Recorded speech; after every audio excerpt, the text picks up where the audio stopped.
Semarang, sekitar tahun 2012. Di era ketika acara televisi Uji Nyali sedang naik daun dan cerita mistis menyebar cepat lewat forum online, 4 sahabat, Rian, Maya, Dika, dan Sarah terbakar api penasaran. Mereka, mahasiswa di salah satu perguruan tinggi setempat, sering mendengar kisah keangkeran Lawang Sewu, bangunan kolonial megah peninggalan perusahaan kereta api Hindia Belanda, NIS, yang namanya berarti 1000 pintu. Bosan dengan rutinitas kuliah dan terdorong adrenalin masa muda, mereka membuat rencana nekat. Mengunjungi Lawang Sewu di malam hari untuk membuktikan sendiri kebenaran cerita-cerita horor itu.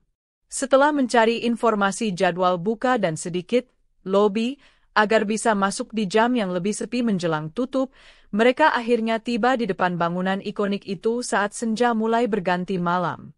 Lampu-lampu sorot yang menerangi fasad gedung menciptakan bayangan-bayangan panjang yang menari, menambah kesan dramatis. Kemegahan arsitektur Eropa dengan ratusan jendela dan pintu itu tak bisa dipungkiri, namun di balik keindahannya, terpancar aura suram dan berat yang seolah menyimpan rapat-rapat kisah kelam masa lalunya. Rian, yang didapuk sebagai pemimpin, karena idenya, berusaha terlihat paling berani, meskipun jantungnya berdegup sedikit lebih kencang. Dika, si biang humor, sudah menyiapkan beberapa lelucon untuk meredakan ketegangan. Sarah tampak paling ragu, memegang erat lengan Maya yang terlihat lebih tenang namun matanya menyiratkan kewaspadaan. Saat membeli tiket, petugas sempat berpesan singkat, hati-hati di dalam, Mas, Mbak. Jaga sikap dan jangan macam-macam, apalagi kalau sudah mau malam.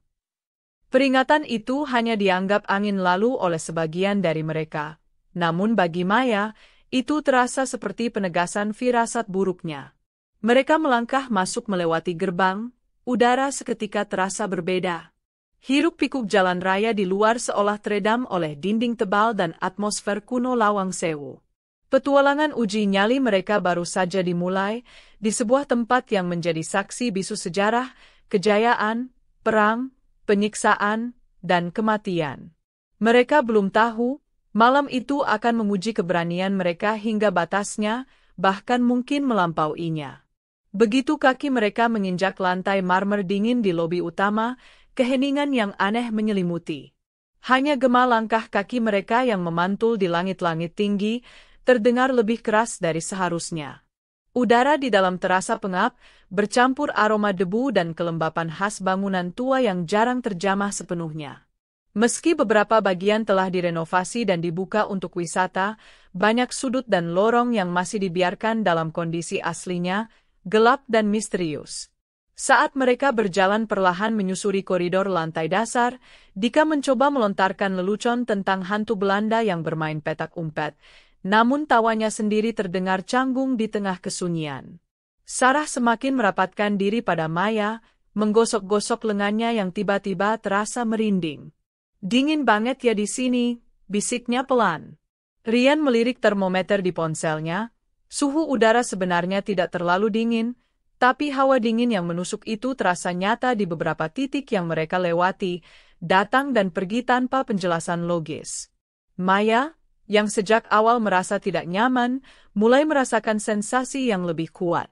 Pandangannya tanpa sadar sering tertarik ke arah jendela-jendela besar di lantai atas yang gelap gulita.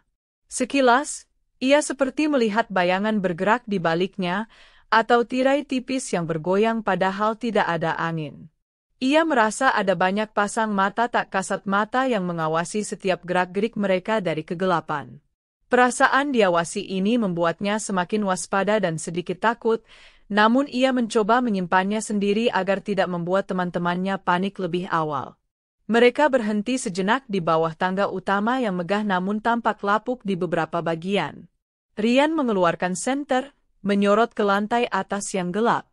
"Ayo naik," ajaknya, mencoba menyembunyikan nada ragu dalam suaranya. Tanda-tanda ganjil ini baru permulaan. Atmosfer Lawang Sewu yang berat mulai merayap masuk ke dalam benak mereka, perlahan mengikis keberanian dan menggantinya dengan bibit ketakutan akan apa yang menanti di sudut-sudut gelap berikutnya. Mereka memutuskan untuk menjelajahi koridor di lantai dasar terlebih dahulu sebelum naik atau turun ke area yang lebih terkenal angker. Lorong-lorong itu panjang dan bercabang, dengan pintu-pintu kayu besar di kanan kirinya yang sebagian besar terkunci.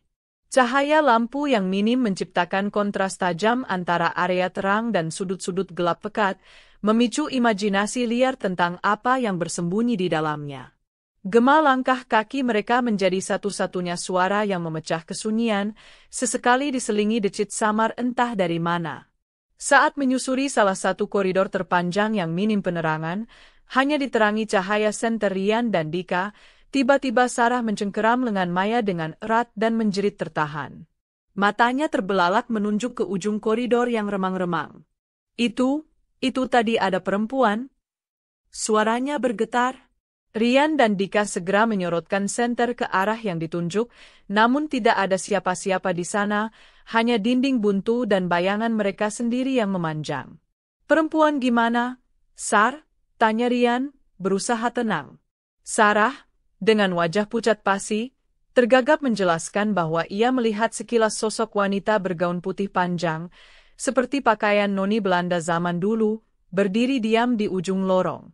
Rambutnya pirang dan wajahnya tidak terlihat jelas, namun sosok itu tampak nyata sebelum lenyap begitu saja saat cahaya senter mengarah ke sana. Dika mencoba berkelakar, paling cuma bayangan atau mata kamu aja, Sar. Kebanyakan nonton film horor sih.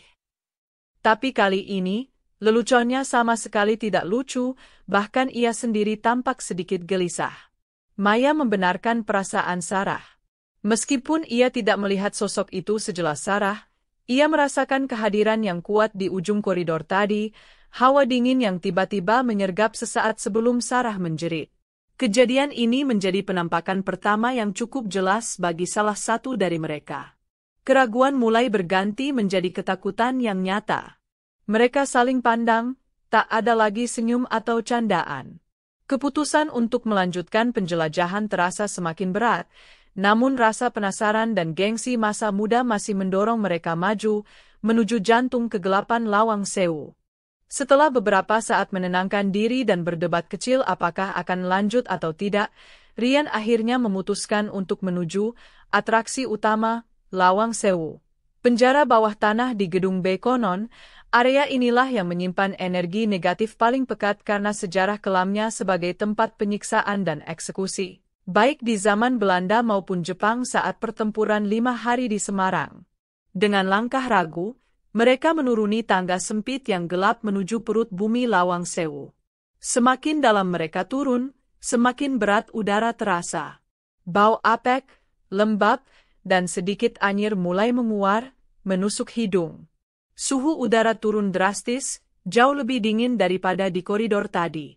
Suara dari luar gedung lenyap sama sekali, digantikan kesunyian yang begitu tebal hingga terasa menekan gendang telinga. Dinding batu yang basah dan langit-langit rendah menambah kesan klaustrofobik. Cahaya senter mereka menjadi satu-satunya sumber penerangan, menari-nari di dinding kotor dan lantai becek. Mereka tiba di area utama penjara bawah tanah. Pemandangan di depan mereka sungguh mengerikan. Sel-sel penjara berukuran sangat kecil berjejer di sepanjang lorong sempit. Beberapa di antaranya adalah penjara berdiri, bilik sempit yang hanya cukup untuk satu orang berdiri berdesakan. Yang lebih mengerikan adalah penjara jongkok, yang sebagian terendam air keruh setinggi lutut, konon para tahanan direndam di sana hingga tewas. Melihat tempat-tempat itu, mereka bisa membayangkan penderitaan dan keputusasaan para tahanan di masa lalu. Maya memejamkan mata sejenak, merasakan gelombang kesedihan dan kemarahan yang begitu kuat terpancar dari dinding-dinding bisu itu. Ia merasa mual dan pusing. Sarah sudah mulai menangis pelan, sementara Dika hanya diam 1000 bahasa, wajahnya tegang. Bahkan Rian yang paling skeptis pun tak bisa menyangkal aura penindasan yang luar biasa di tempat itu. Mereka tahu, mereka berada di pusat keangkeran Lawang Sewu, tempat di mana jeritan masa lalu masih bergema, dan teror sesungguhnya baru akan dimulai. Di tengah atmosfer penjara bawah tanah yang menyesakkan, indera mereka menjadi lebih tajam, menangkap setiap suara dan sensasi aneh. Awalnya hanya suara tetesan air dari dinding atau langit-langit yang menggema. Namun, tak lama kemudian, suara-suara lain mulai terdengar, suara yang jelas bukan berasal dari mereka atau lingkungan sekitar. Terdengar seperti rintihan lirih, seolah seseorang menahan sakit, datang dari arah sel-sel gelap di ujung lorong. Mereka berempat membeku, saling pandang dengan mata terbelalak. "Kalian dengar itu?" bisik Dika, suaranya bergetar. Belum sempat Rian menjawab, suara lain menyusul. Bunyi seperti rantai besi diseret di lantai batu, pelan namun jelas, membuat bulu kuduk berdiri. Mereka menyorotkan senter ke segala arah, namun tidak ada apapun di sana, hanya lorong kosong dan sel-sel penjara yang menganga gelap. Ketakutan mulai mencengkeram mereka erat. Puncaknya adalah ketika terdengar suara tangisan wanita yang pilu. Bukan sekadar rintihan, tapi isak tangis yang jelas dan menyayat hati, seolah berasal dari seseorang yang sangat menderita. Suara itu bergema di lorong sempit, membuat suasana semakin mencekam. Sarah menutup telinganya, tak sanggup mendengar lebih lama. Maya mulai menggumamkan doa-doa pendek, bibirnya bergetar. Saat itulah Rian merasakan sesuatu yang membuatnya terlonjak kaget. Hembusan angin yang sangat dingin menerpa bagian belakang lehernya, seperti ada seseorang yang meniupnya dari jarak dekat. Padahal, tidak ada lubang angin atau ventilasi di dekatnya, dan udara di bawah tanah terasa pengap dan tak bergerak.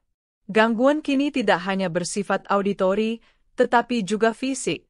Rasa dingin yang tak wajar, hembusan angin entah dari mana, ditambah suara-suara mengerikan, semuanya mengindikasikan bahwa penghuni tempat itu mulai terusik dengan kehadiran mereka. Rasa penasaran mereka telah berubah menjadi penyesalan. Keinginan untuk segera keluar dari tempat itu semakin kuat, namun rasa takut seolah membekukan kaki mereka di tempat. Mereka terjebak dalam labirin bawah tanah yang penuh duka dan amarah masa lalu. Setelah mengalami rentetan gangguan suara dan fisik, keempat sahabat itu sepakat, mereka harus segera keluar dari penjara bawah tanah. Rian memimpin jalan kembali menuju tangga naik, langkah mereka cepat namun penuh kewaspadaan. Jantung berdebar kencang, setiap bayangan tampak mengancam, setiap suara kecil membuat mereka terlonjak. Namun, tepat ketika mereka hampir mencapai ujung lorong yang menuju tangga, teror mencapai puncaknya. Dari arah sumur tua yang terletak tak jauh dari area penjara, atau mungkin dari salah satu lorong cabang yang gelap gulita, muncul sosok yang paling sering disebut dalam legenda urban Lawang Sewu, kuntilanak. Sosok itu melayang perlahan, berbalut kain putih kusam, dengan rambut hitam panjang tergerai menutupi sebagian wajahnya. Meskipun wajahnya tak terlihat jelas dalam remang cahaya senter, aura kebencian dan kesedihan yang dipancarkannya terasa begitu kuat. Lalu, terdengar suara tawa melengking yang khas, tinggi dan mengerikan, memecah kesunyian bawah tanah dan menusuk langsung ke gendang telinga mereka. Kepanikan massal pun pecah. Tidak ada lagi keberanian atau rasa penasaran, yang ada hanya insting purba untuk melarikan diri sejauh mungkin. Sarah menjerit sejadi-jadinya. Dika, yang kebetulan berada paling depan, langsung berbalik badan dan berlari tanpa pikir panjang, hampir menabrak Rian dan Maya di belakangnya. Rian menarik tangan Maya, mencoba membawanya lari, sementara senter mereka bergoyang liar, menciptakan kilatan-kilatan cahaya yang justru menambah kekacauan. Sosok kuntilanak itu tidak mengejar secara fisik, namun kehadirannya dan tawa melengkingnya sudah cukup untuk membuat mereka lari tunggang langgang. Mereka menaiki tangga dengan terburu-buru, beberapa kali hampir terpeleset di anak tangga yang licin dan gelap. Suara tawa itu seolah mengikuti mereka, bergema di lorong-lorong Lawang Sewu, menjadi musik latar yang mengerikan bagi pelarian mereka dari mimpi buruk yang menjadi kenyataan. Pertemuan dengan entitas paling ikonik di Lawang Sewu itu menjadi klimaks dari uji nyali mereka yang berakhir tragis secara mental. Dengan napas tersengal dan jantung serasa mau copot, keempatnya berhasil mencapai lantai dasar kembali. Namun, rasa aman belum sepenuhnya kembali. Mereka masih merasa diawasi, dan gema tawa melengking kuntilanak itu seolah masih terngiang jelas di telinga. Tanpa banyak bicara, mereka berlari secepat mungkin menuju pintu keluar utama, melewati lobi dan koridor yang beberapa saat lalu mereka jelajahi dengan rasa penasaran, kini terasa seperti jalur pelarian dari neraka. Sesampainya di pelataran luar, menghirup udara malam yang segar, barulah mereka sedikit bisa bernapas lega. Lampu-lampu kota dan suara kendaraan dari jalan raya terasa begitu normal dan menenangkan setelah teror di dalam gedung. Mereka saling pandang, wajah pucat, mata memerah karena takut dan menangis, terutama Sarah. Tidak ada lagi candaan Dika, tidak ada lagi sikap skeptis Rian. Malam itu, Lawang Sewu telah menunjukkan sisi gelapnya kepada mereka. Namun, teror sepertinya belum sepenuhnya berakhir. Saat mereka berjalan cepat menuju tempat parkir, beberapa dari mereka merasa seperti ada yang mengikuti dari belakang, sebuah perasaan tidak nyaman yang membuat mereka terus menoleh. Bahkan setelah berada di dalam mobil dan melaju meninggalkan Lawang Sewu, keheningan yang tegang menyelimuti. Malam itu, tidur mereka tidak nyenyak. Bayangan sosok noni Belanda, suara tangisan, dan terutama tawa kuntilanak terus menghantui mimpi mereka. Maya bahkan merasa demam keesokan harinya. Pengalaman di Lawang Sewu meninggalkan bekas yang dalam. Mereka berhasil keluar dari gedung itu secara fisik, namun potongan-potongan teror malam itu terus membayangi pikiran mereka selama beberapa waktu. Mereka mendapatkan apa yang mereka cari, bukti keangkeran Lawang Sewu, namun dengan harga yang mahal, trauma dan ketakutan yang sulit hilang. Uji nyali itu menjadi pelajaran pahit tentang batas antara dunia manusia dan dunia tak kasat mata.